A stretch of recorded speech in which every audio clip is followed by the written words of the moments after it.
Assalamualaikum warahmatullahi wabarakatuh. Banyak sekali pertanyaan jamaah, Ustadz kasih kami channel untuk kajian anak-anak muda. Di antara anak muda berasal dari Aceh, luar biasa, channelnya Maulizul Akbar Nak. Tonton, subscribe, like, share, komen. Assalamualaikum warahmatullahi wabarakatuh.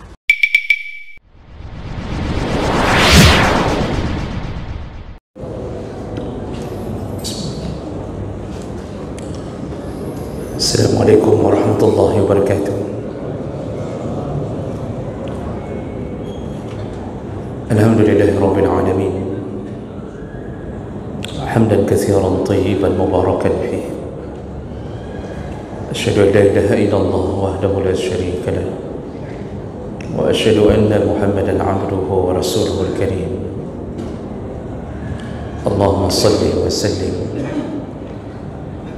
على نبينا محمد وعلى آله وأصحابه أجمعين أما بعد رب اشرح لي صدري ويسر لي أمري واحلل عقدة من لساني يفقهوا قولي. Segala puji bagi Allah, kemudian salawat dan salam kepada Rasulullah, pada keluarga dan seluruh sahabat-sahabatnya yang Allah muliakan, jamaah salat maghrib dan isya, bapak-bapak, ibu-ibu. Kita akan sambung pelajaran kita masih dalam judul fadilah atau keutamaan ditakdirkan Allah menjadi orang yang fakir dan miskin. Di pertemuan kita yang lalu kita sudah bahas berdasarkan ayat dan hadis-hadis Nabi SAW. Rasulullah mengatakan bahawa sedekahnya orang fakir dan miskin lebih besar pahalanya, lebih utama di sisi Allah dibandingkan sedekahnya orang kaya. Dan kita sudah jelaskan panjang lebar bahawa orang kaya bersedekah itu adalah orang-orang yang baik, dan insyaAllah hartanya akan menjaganya dari api neraka. Namun ketika si miskin yang selayaknya dia adalah orang yang menerima sedekah, tapi dengan kekuatan imannya dia berusaha untuk menjadi tangan yang di atas. Di tengah kemiskinannya dia tetap bersedekah. Kata Rasulullah, perbandingannya kalau dia bersedekah, 1 dirham yang dikeluarkan olehnya itu mengalahkan pahala 100.000 dirham yang dikeluarkan oleh orang kaya. Jadi perbandingannya 1 banding 100.000. Kalau 1 dirham 50.000, maka 100.000 dirham itu 5 M. Maka orang miskin bersedekah sebanyak 50.000 mengalahkan pahala orang kaya yang bersedekah 5 M. Dan itu dikarenakan mereka cuma punya 2 dirham, tapi 1 dirhamnya dikeluarkan untuk Allah. Orang kaya memang mengeluarkan 5 M, tapi dia masih punya simpanan 5 M yang lain. Itu contohnya. Dan ini bukan ingin membuat tereliminasinya orang-orang kaya. Tidak. Allah, Nabi ingin mengajarkan bahawa orang kaya bersedekah itu adalah hamba yang dicintai Allah. Tapi kalau orang miskin sudah mulai sedekah, itu luar biasa di sisi Allah.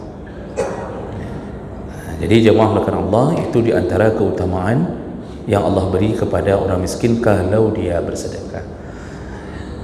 Dan yang menjadi penyakit hari ini, orang kaya tapi mentalnya miskin. Orang kaya tapi mentalnya miskin. bahkan berani menyerobot beasiswa anak-anak orang miskin. Dia anak orang kaya berlomba mencari beasiswa, lalu disyaratkan untuk mendapatkan surat keterangan miskin. Tanpa rasa malu, orang kaya berani menghadap ke kecil kepala desa minta surat miskin. Kecil kalau tak beri, nanti muncul ancaman lain, terpaksalah beri surat miskin kepada orang kaya. Disuruh foto rumah, yang difoto rumah tetangga yang miskin, atau difoto kandang bebeknya di belakang. Disuruh foto meteran listriknya 16 ampere, tak ada pun 16 ampere. Nah, 16 ampere ya. Yang difoto bukan meteran dia, meteran orang lain difotonya yang 4 ampere, jadi nampak miskin. Inilah si kaya bermental miskin. Nah, ini orang-orang yang dicela oleh Allah dan Nabi SAW. Jadi kalau ditanya orang, apa hukumnya menyerobot beasiswa orang miskin dengan berpura-pura jadi miskin? Ya tentu haram lah. Makanya anak kita itu selesai kuliah, ujung-ujungnya sama lagi sifatnya kayak ayahnya, kaya tapi miskin. Nah, ini yang paling bahaya, dan insyaAllah tidak ada keberkahannya. Kalau sudah begitu perlakuan kita, tak ada. Karena Rasulullah mengatakan al-yadul ulya khairun min al-yadis sufla. Tangan yang di atas tetap lebih utama daripada tangan di bawah. Jadi itu yang kita bahas minggu yang lalu. Jadi tetap kita bahas ulang sekitar 5 menit ya, untuk mengingat kembali apa yang kita pelajari. Kita lanjutkan fadilah yang keempat. Kenapa ditakdirkan Allah menjadi orang miskin? Jadi selama ini kadang-kadang perlu dibahas, perlu diulang kaji. Dan kita selalu menyandarkan kepada ayat, hadis-hadis yang bisa dipertanggungjawabkan. Saya teringat Pak, awal-awal saya diminta untuk memberi materi, jadi ditanya oleh pengurus masjid, materi apa? Saya tawarkan fadilah amal. Jadi ketika dikabarkan ke orang, ke jamaah, ini ada materi fadilah amal. Banyak yang berbisik-bisik, ini fadilah amal ya, berarti fadilah amal pakai buku Fadail A'mal, kitab Fadail A'mal yang saudara-saudara kita dari jamaah tabligh. Ya, saya bilang tidak. Ya, karena dalam kitab Fadail A'mal pun yang dipegang itu banyak hadis-hadis yang tidak tidak kuat, hadis dhaif jiddan banyak, dan kita berusaha menghindar dari itu. Ya, arti menghindar dari hadis-hadis yang tak bisa dipertanggungjawabkan. Jadi jemaah melakukan Allah, pentingnya belajar ini agar kita tahu posisi kita yang selama ini kita merasa bahwa kenapa saya ditakdirkan begini. Dengan mengetahui keutamaannya, maka berubahlah keluhan menjadi rasa syukur. Jadi berubah penderitaan menjadi sebuah kebahagiaan. Yang penting tahu intinya, tahu hakikat kenapa Allah beri keadaan kita menjadi fakir dan miskin. Baik, fadilah yang keempat adalah orang-orang fakir dan miskin, ketabahan dan doa mereka itu menjadi salah satu penyebab turunnya keberkahan Allah. Jadi salah satu wasilah turunnya keberkahan Allah adalah ketabahan, kesabaran dan doa-doanya orang miskin. Kalau bahasa sederhananya, bumi ini masih dipelihara oleh Allah karena adanya orang-orang miskin di kalangan kita. Dan tentu dalam tanda kutip miskin yang masih taat kepada Allah. Dengan begitu kita yang diberi rezeki oleh Allah, kita juga mendapatkan limpahan keberkahan itu selama kita menjaga mereka. Menjaga hidup orang miskin berarti menjaga keberkahan Allah. Ada kalanya orang-orang sering meremehkan orang miskin, karena dianggap orang miskin ini kadang-kadang kurang bermanfaat dalam kehidupan. Ada kalanya si miskin kadang-kadang tidak dianggap dalam roda hidup ini, ya, sehingga kalau kita ketemu sama orang miskin, kita sering sekali meremehkan mereka, ya, rumah yang mereka tempati di kampung-kampung pun biasanya tak pun diperhatikan. Ketika mereka hidup di tengah masyarakat, dianggap bukan orang penting. Seandainya orang miskin mendaftarkan diri menjadi kepala desa, biasanya tidak terpilih. Orang kampung mengatakan, jangan, baik dah pilih kecil, menyogasian, katanya. Jadi dalam rapat, kalau orang miskin yang ngomong, itu tidak didengarkan, artinya tidak terlalu berpengaruh. Tapi kalau orang kaya yang ngomong, itu langsung didengarkan, diiyakan, bahkan lebih parah lagi dijilat-jilat. Orang miskin tak ada jilat-jilat. Kenapa? Karena berharap sesuatu dari kekayaannya. Jadi sering sekali posisi orang miskin ini berada di tengah-tengah masyarakat, itu dianggap adalah orang-orang yang tak berguna, dibantu tidak, dihormati pun tidak. Kalau orang kaya yang sakit, itu banyak sekali yang kunjung. Coba fikirlah Pak, kalau orang kaya yang sakit, oh Masya Allah, yang kunjung mulai dari anak buahnya sendiri, pegawai, karyawan, sampai OB pun kunjung, majikan atau orang kaya yang menjadi majikannya atau tuannya. Jadi kalau pimpinan yang sakit tu, ni orang kaya, pengusaha besar sakit, itu kolega-kolega Pak semuanya kunjung. Tam-tam datang penuh tu, buah-buahan penuh, roti Masya Allah, selai Masya Allah, tercampak-campak selai di lantai-lantai rumah sakit. Sampai tidak ada yang menikmatinya lagi tu.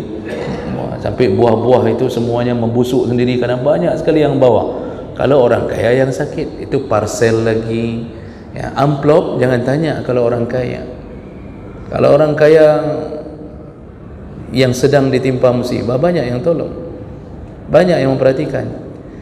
Tapi kalau seandainya orang miskin yang sakit terduduk di sudut rumah sakit, ya, diletakkan di bangsal yang satu ruang mungkin sekitar 10 orang kalau ada, ya, ditanya BPJS tak ada, ditanya JKA tak ada. Kapan sempat dia urus JKA?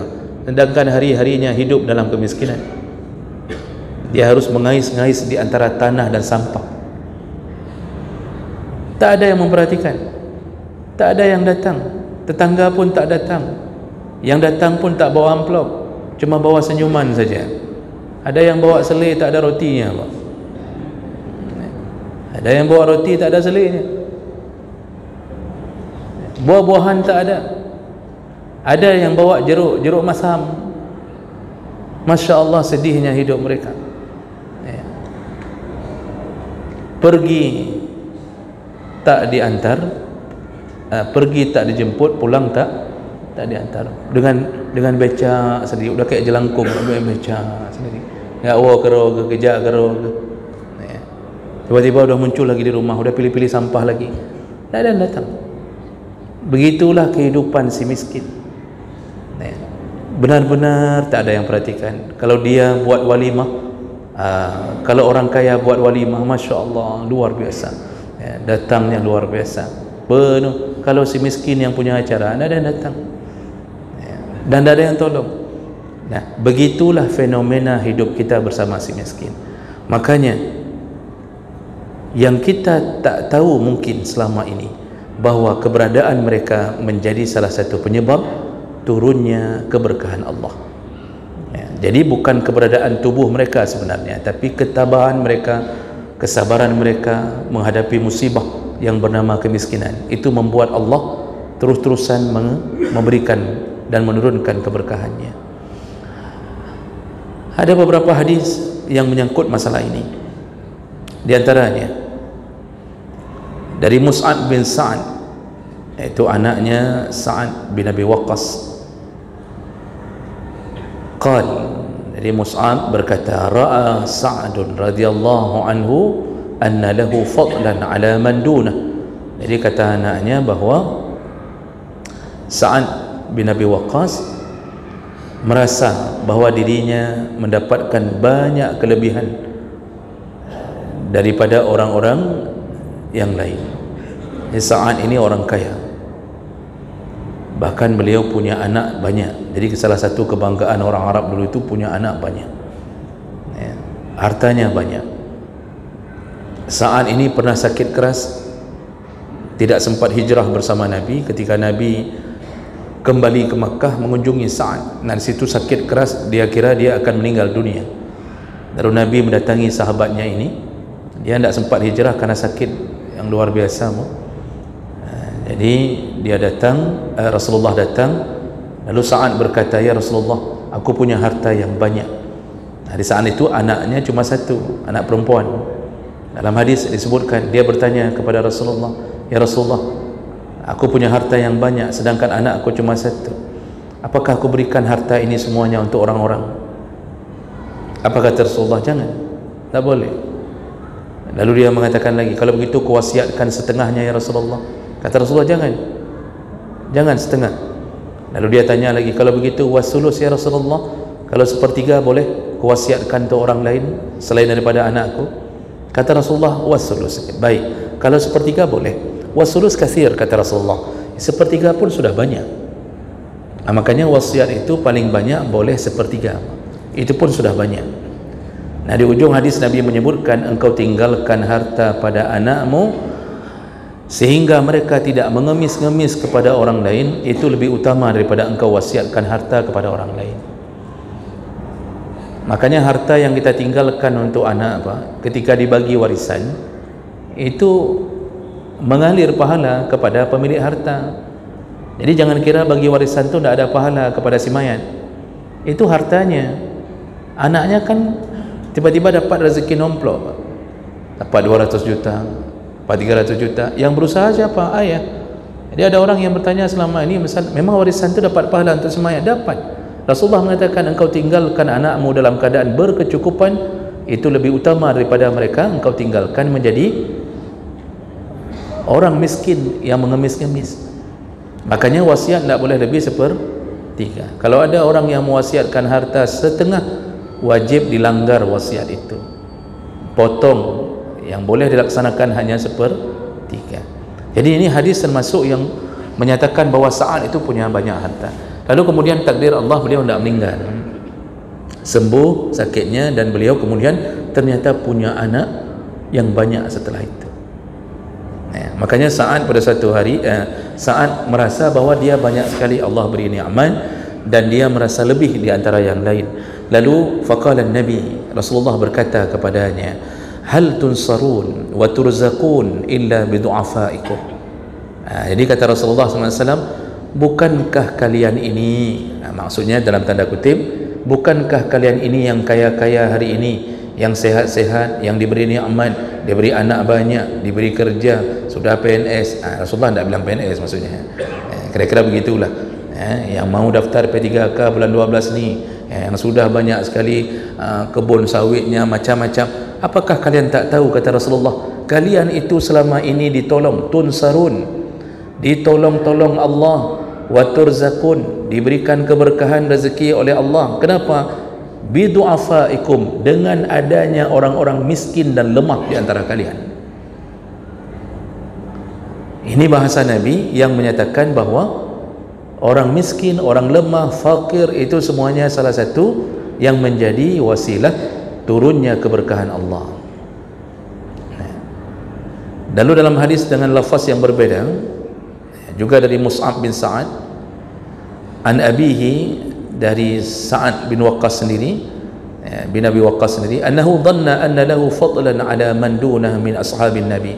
Jadi Sa'ad merasa bahawa dia diberi kelebihan oleh Allah banyak dibandingkan sahabat yang lain. Nah, ini Sa'ad ini termasuk umurnya panjang, termasuk sahabat yang umurnya panjang. Jadi sampai sudah meninggal Nabi, beliau sampai tua Aisyah, beliau masih ada. Saya lupa detail berapa umurnya, tapi umur Sa'ad ni panjang. Kalau tidak salah 100 lebih, kalau tidak salah nanti coba cek kembali. Nah, dia merasa bahwa banyak sekali dia kaya, dia macam-macam, dia banyak sekali kelebihan, dan dia merasa dia dilebihkan Allah di antara yang lain. Faqala Nabi sallallahu alaihi wasallam, lalu Nabi berkata, ini maksud yang sama tapi lafaz yang berbeza. Nabi berkata, innama yansurullah hazihil ummah bidha'ifiha bida'watihim wa salatihim wa ikhlasihim. Sesungguhnya Allah menolong umat ini, salah satunya adalah yaitu dengan keberadaan orang-orang yang lemah di antara kalian, bida'watihim, doa-doa mereka, wassalatihim, salat-salatnya mereka, wa ikhlasihim, keikhlasan mereka, membuat Allah menurunkan keberkahan kepada bukan hanya mereka, kepada kita semuanya. Jadi ini Pak yang harus kita pikirkan baik-baik. Kalau seandainya Nabi sudah mengatakan rahasia ini, maka jangan remehkan keberadaan orang miskin. Jadi waktu lihat orang miskin itu, lihatlah seperti pandangan Allah dan Nabi. Artinya ini mereka ini ada karena mereka lah kita dapat banyak keberkahan, kesabaran mereka, ketabahan, doa mereka. Makanya para ulama ketika mensyarah hadis ini itu mengatakan bahawa kenapa Rasulullah menyebutkan dengan doa mereka, salat mereka, keikhlasan mereka.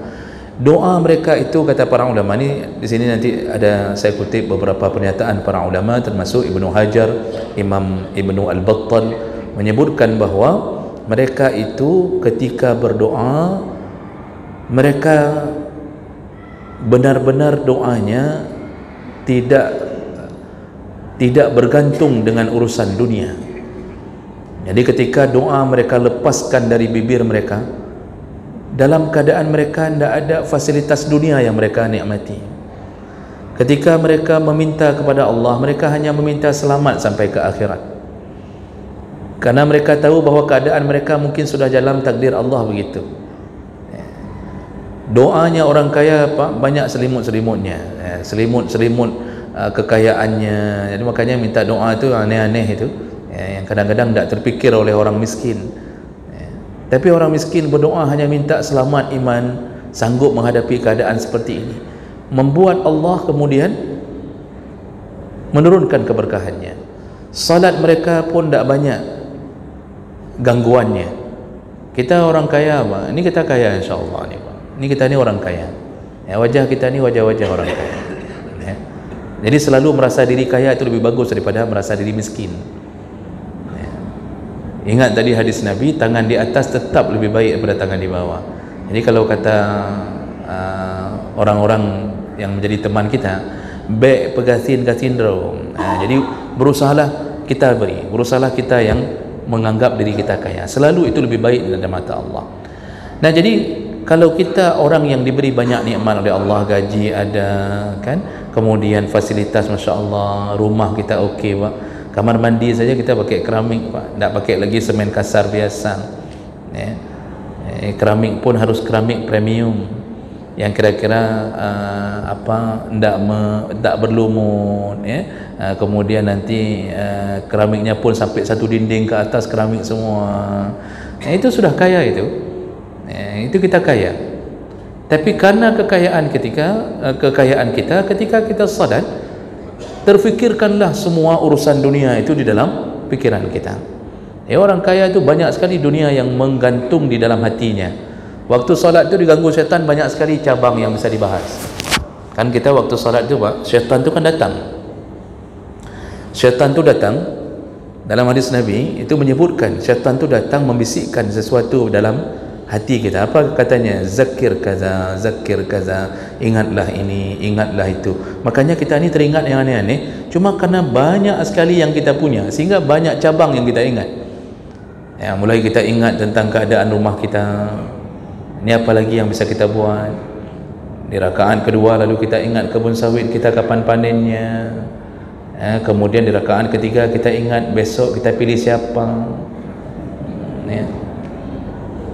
Di rakaat keempat kita nanti kalau seandainya diberikan lagi oleh Allah, kalau menang proyek ini apalagi yang kita akan buat. Jadi banyak sekali. Jadi syaitan mudah mengganggunya banyak-banyak. orang miskin, Pak. Setan pun mungkin nyesal ganggu orang miskin, Pak. Nak tahu judulnya apa mau dibawa? Mau dibawa kunci mobil, tidak ada kunci mobil. Mau dibicarakan tentang motor yang mahal untuk supaya mudah duduknya, duduknya kan lempang kaki ke depan begitu, Pak, pakai motor-motor besar. Tidak ada. Mau bicara makanan, tak ada yang bisa paling orang kaya itu makannya apa? Buah terung, terong, mata sapi, telur rebus, nasi putih, pakai minyak, garam. Jadi setan pun bingung, ni mau apa nih kita ganggu nih. Kira-kira begitulah maksud Nabi SAW. Salat mereka lebih khusyuk daripada salat kita. Tak banyak mikir, Pak. Tak banyak mikir ni besok. Ini udah tanggal berapa nih? Udah tanggal 27, 3 hari lagi keluar gajian. Itu pikiran orang kaya. Orang miskin kapan keluar gajiannya? Tak ada gajian. Yang dibungkus-bungkus tiap hari pun itu penuh dalam plastik, Pak. Itu bekasan-bekasan botol-botol bekas itu nampaknya penuh, dibawa dengan tangan luar biasa. Waktu ditimbang, Pak, 20 ribu. Kita pikir Masya Allah, kita tidak pernah pegang-pegang, kita kumpulkan ini, tapi keluar gaji Masya Allah, tiap-tiap bulan keluar gaji. Makanya salat mereka itu, kata Nabi, menjadi juga penyebab Allah menurunkan keberkahan. Begitu juga dengan keikhlasan mereka, ikhlas sekali hidup, ya sudahlah, mereka tawakal, tawakal kepada Allah, apa yang terjadi, terjadilah. Inilah yang menjadi salah satu kenikmatan tak putus-putus diberi oleh Allah kalau kita yang diberi nikmat ini menjaga kehidupan orang miskin. Kita tidak dituntut oleh Allah untuk membuat mereka kaya. Itu hak Allah. Itu hak Allah. Ya basutur rizqa liman yasha wa yaqdir. Allah bisa meluaskan rezeki kepada golongan tertentu, dan ada yang golongan sebahagian dimiskinkan, disempitkan rezeki. Itu hak Allah. Allah tidak minta kita mengkayakan orang miskin. Dan tidak ada pun yang rencana, misal ini pokoknya kayak mana setahun yang miskin-miskin jadi kaya, misal.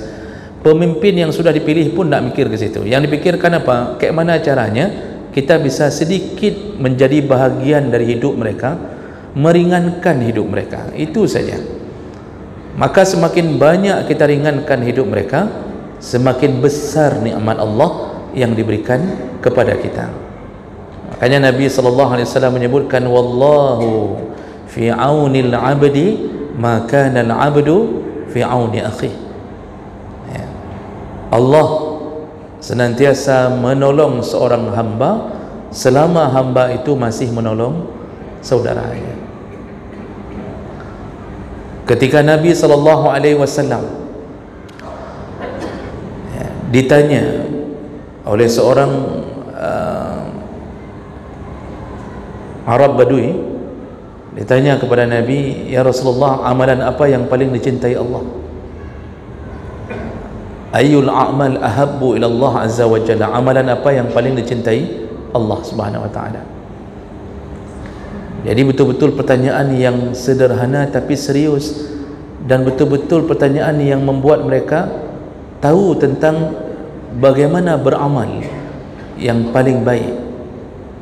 Apa jawab Nabi, Bapak Ibu yang Allah muliakan? Amalan-amalan yang paling dicintai Allah ternyata seluruhnya berhubungan dengan sosial kepada orang-orang yang membutuhkan. Rasulullah menjawab yang pertama, yaitu sururun tudkhiluhu ala muslim. Engkau memasukkan rasa bahagia kepada diri seorang muslim. Jadi memasukkan bahagia, Pak. Bapak Ibu bisa bayangkan bahagianya orang miskin ketika kita hantarkan satu sak beras yang mereka biasanya sangat susah hidup.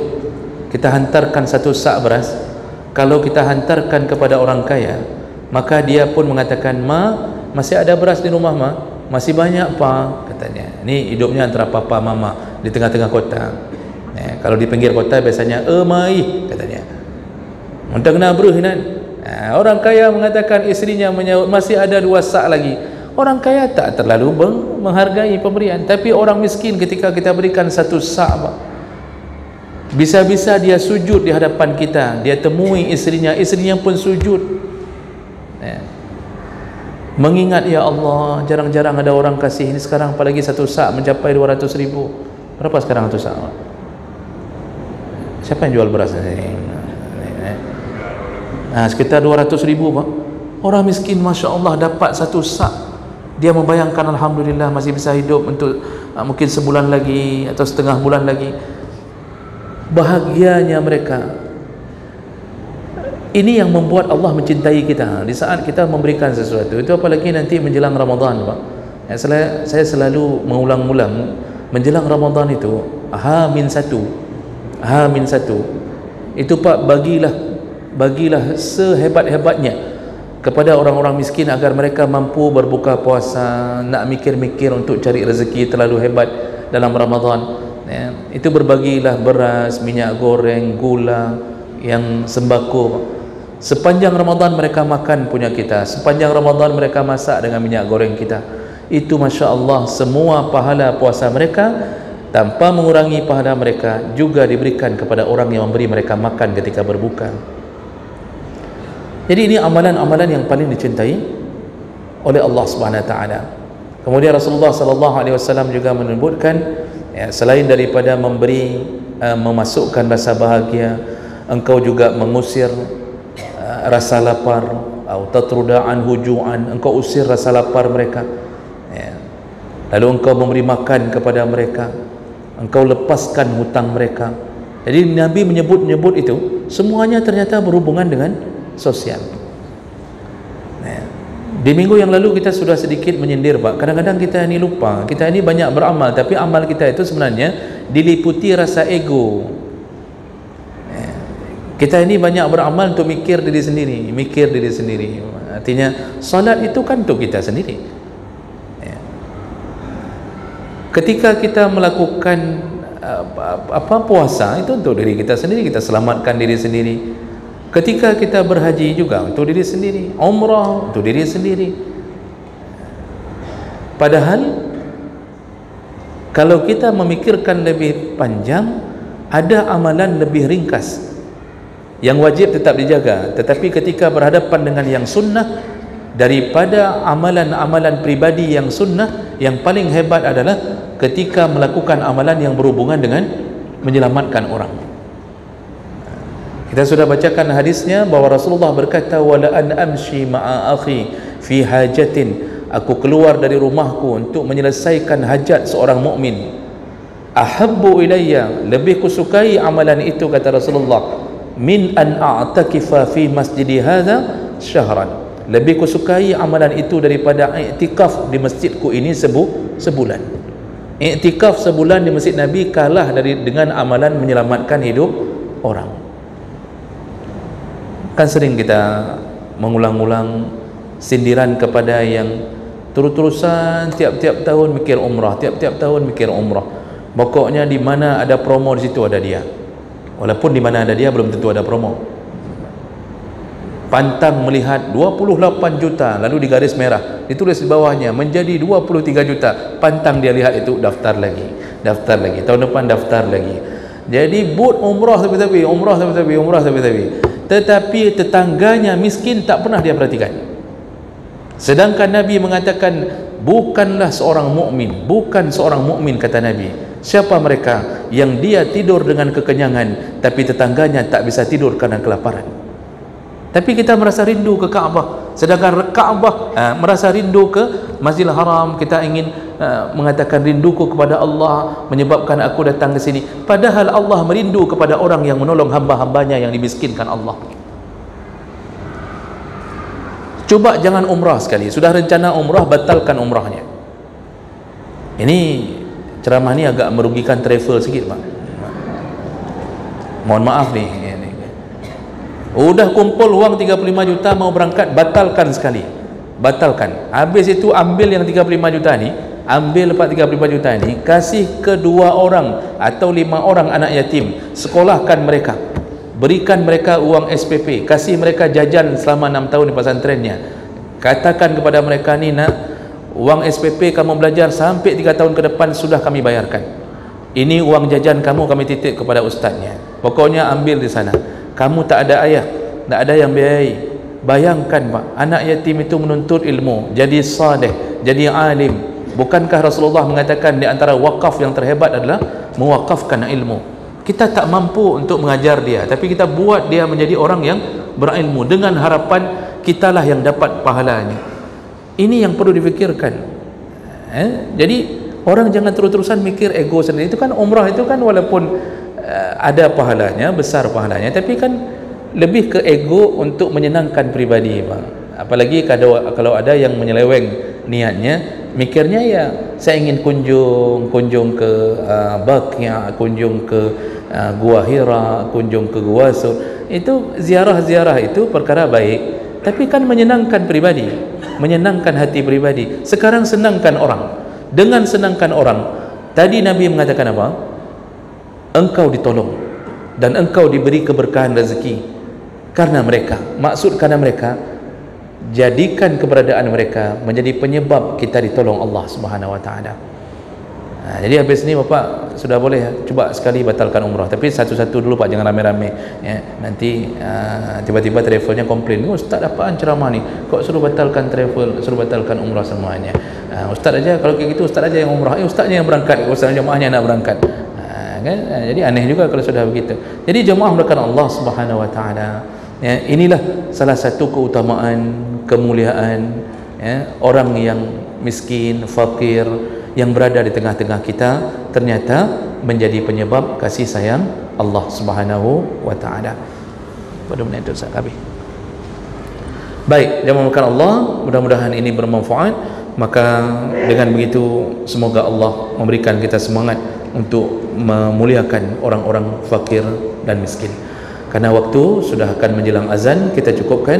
Subhanakallahumma bihamdik, asyhadu an la ilaha illa anta, astaghfiruka wa atubu ilaik. Wassalamualaikum warahmatullahi wabarakatuh.